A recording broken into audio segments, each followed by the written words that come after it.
Merhaba.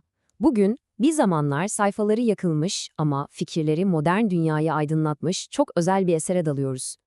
18. yüzyıl Avrupa'sını temelinden sarsan de L'Esprit ve onun zihin üzerine radikal teorisine yakından bakacağız. Bu, felsefenin en kadim sorularından biri, değil mi? Zihnimiz doğuştan belli bilgilerle mi dolu, yoksa hayatın ve deneyimlerimizin üzerine yazdığı bomboş bir tuval mi? İşte bugün ele alacağımız düşünürün bu soruya verdiği cevap, kendi zamanı için inanılmaz kışkırtıcı bir meydan okumaydı. Helvetius'un teorisi o kadar ama o kadar cüretkardı ki, hem sarayı hem de kiliseyi aynı anda karşısına aldı. Eseri anında yasaklandı ve hatta meydanlarda yakıldı. Ama bilirsiniz, fikirlerin külleri her zaman daha güçlü bir şekilde yeniden doğar. İşte o küllerden modern düşüncenin temelleri yeşerecekti.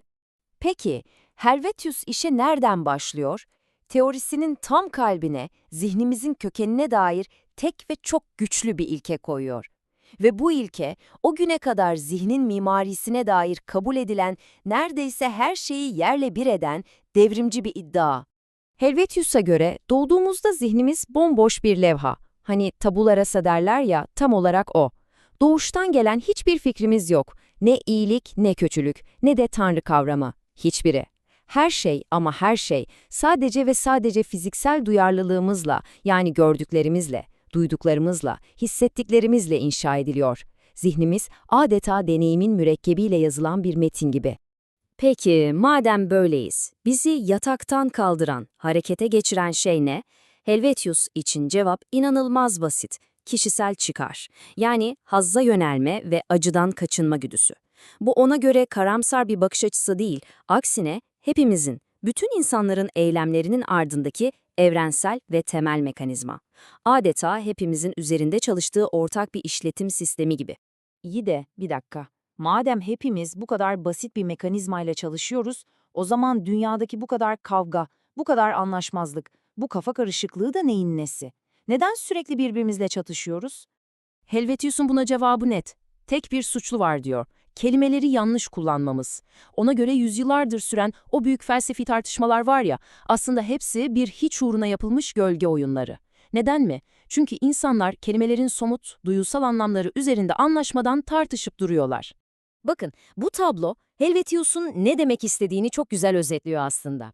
Mesela uzay kelimesini ele alalım. O, uzayın kendi başına bir şey olmadığını söylüyor. Uzay, sadece bizim nesneler arasındaki mesafeyi algılama biçimimizdir. Ya da sonsuzluk, bu ilahi bir kavram değil, sadece hayal gücümüzün durmadan, bir engele takılmadan devam etme yetisidir. Eğer bütün kelimeleri böyle somut gerçekliğe bağlayabilseydik diyor, o anlamsız savaşlara bir son verebilirdik.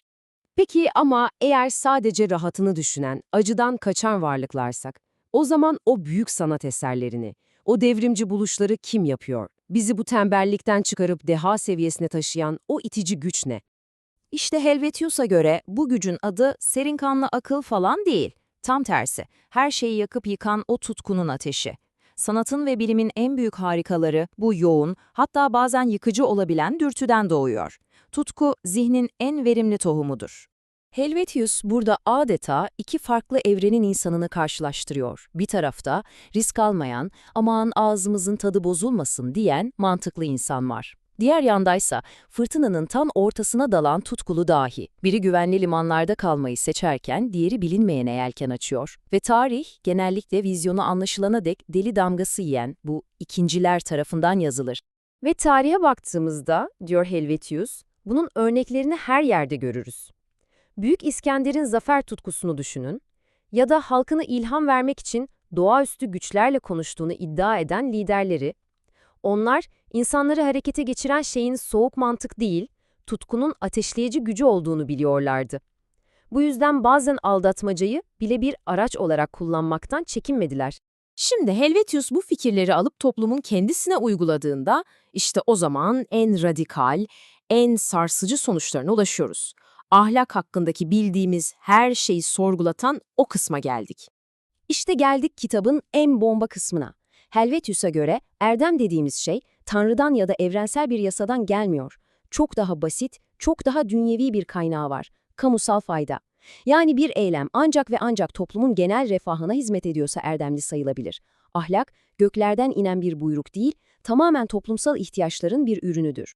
Bu fikir ilk başta kulağa tuhaf gelebilir, hatta rahatsız edici. Ama bir düşünün, bu sayede bize bugün barbarca gelen bazı geleneklerin kendi toplumları içinde neden erdemli sayıldığını anlayabiliyoruz.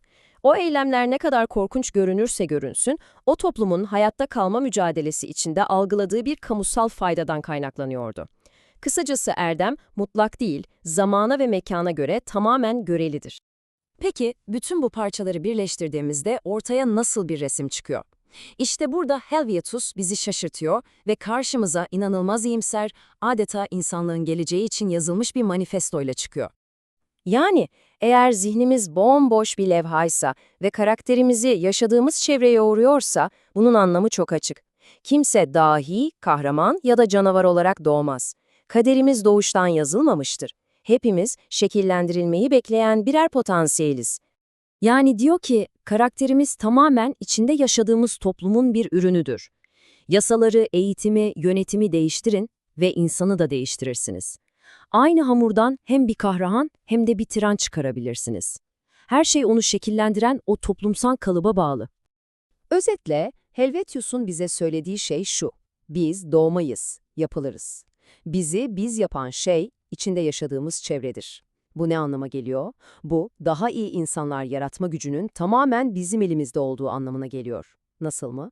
Daha iyi, daha adil, daha aydınlanmış toplumlar inşa ederek. Gördüğünüz gibi o aslında bir kötümser değil, köklerine kadar iyimser bir düşünür. Ve işte Helvetius'un ta 1758'de sorduğu o soru, bugün belki de her zamankinden daha güçlü bir şekilde karşımızda duruyor. Eğer bizi toplumumuz şekillendiriyorsa, o zaman biz ondan ne talep etmeliyiz?